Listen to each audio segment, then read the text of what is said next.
Hey guys, you seem like a really cool audience. You, wow, are very close to the stage. And you guys do look very young.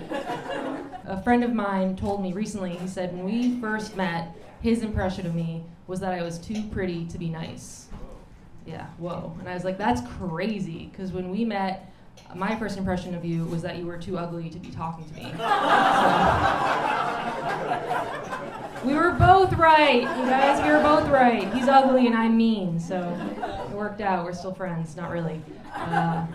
Yeah, Nick said, I'm in town from Chicago. I used to live in San Francisco, actually, and then I moved away. Someone clap for that. I used to live here? Okay, yeah.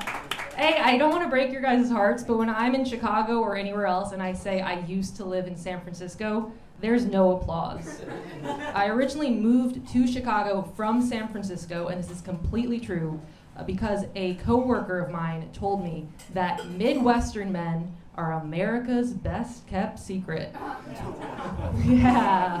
So I went there to check out the local talent, and I can now say with confidence, I can see why they're keeping those men a secret.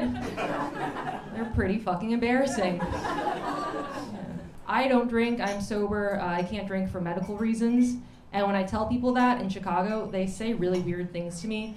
Like, sometimes people say things like, oh my God, you're so lucky. I wish I had a medical reason to stop drinking.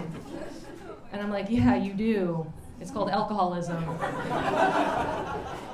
You here as a roommate. You guys all probably live together, right? In a frat house or something?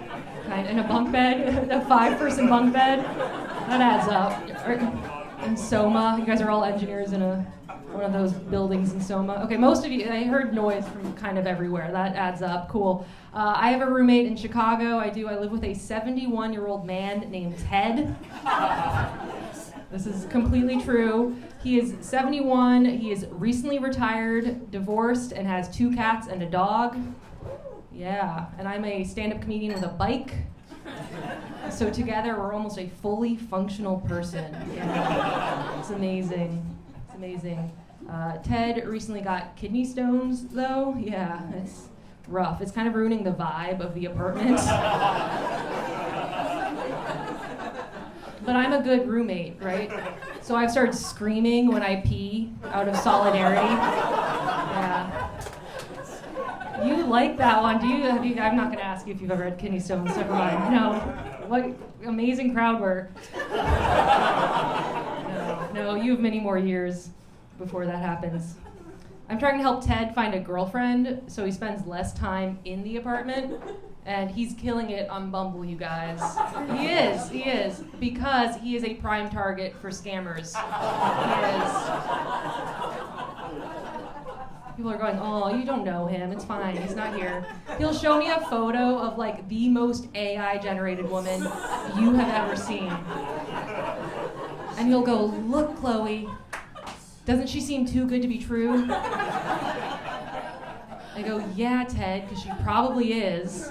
And then she tries to get him to invest in gold or whatever. And you can lead a horse to water, but you can't make them drink, you know what I mean? So like, I can't just tell him outright. I have to like kind of get him to believe it himself that they're a scammer. So I'm like, hey, Ted, maybe stop talking to that person. And he's like, yeah, you're right, Chloe. Gotta play hard to get. Gotta make her come to me. I'm like, no, Ted, that's not what I meant. Cool. Enough about Ted. You're right. It's too relatable. It's too relatable. I'm gonna get political with you guys for a little bit. I'm gonna get a little political. So I don't know if you all know this, but there's that famous Gil Scott-Heron song, "The Revolution Will Not Be Televised," in which he famously says, "You cannot plug in, turn on, cop out. The revolution will not be televised." And it's like, yes, snaps for that. We have to stay vigilant now more than ever. But also, White Lotus is so good. That was a big clap. I read an article, I read a headline of an article that said,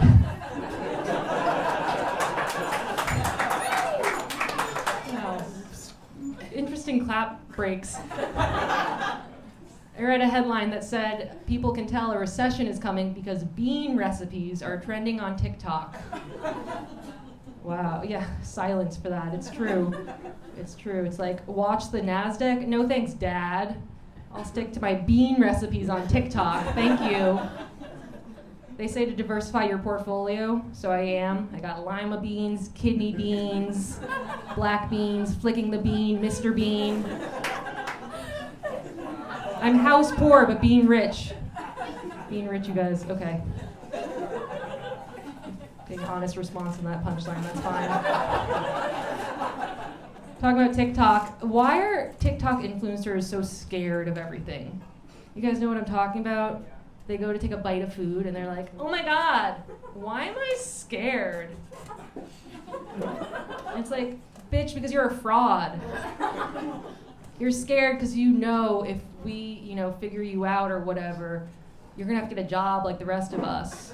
Can't be making 10 grand a week, eating donuts in your car on TikTok Live anymore. That's why you're scared.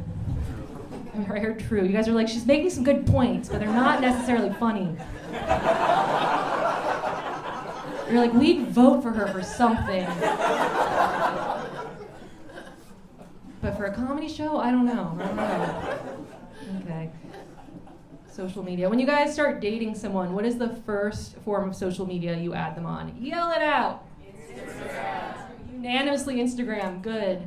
You guys weren't going to say Snapchat or something? No? Good. Okay, good. No, I'm glad no one said Facebook Messenger or Facebook or whatever. Yeah. The correct answer was LinkedIn, everyone. I love adding people on LinkedIn. It's so much better than Instagram. It's more mature, it's more professional, it's creepier. And the best part about LinkedIn is when you add them, and then you guys stop dating and they ghost you or block you or whatever, they'll unfollow you on every platform except for LinkedIn. They always forget about LinkedIn, you guys. I'll go on like 2 dates with someone and we'll never speak again. This is hitting really hard for you. We'll never speak again, but 5 years from now, he'll get a LinkedIn notification that says, hey, do you want to congratulate Chloe on her new position as CEO of Cloco Comedy Enterprises? And he'll be like, damn, she is doing better without me. One thing I like about technology and how it's advanced how we communicate with each other are iMessage reactions. You guys know thumbs up, thumbs down, exclamation point, ha ha, heart. Yeah, I think it's great. They're great, right? It's like putting a cordial period on a conversation. It's like, I see what you said, but we're done talking. We're done talking. The problem with them, though, is that you can only choose one, right? And sometimes a text message will elicit a multi-layered emotional response. For example, one time I was dating a UPS driver. Doesn't matter that he was a UPS driver, I just thought you'd want to know what kind of men are in Chicago.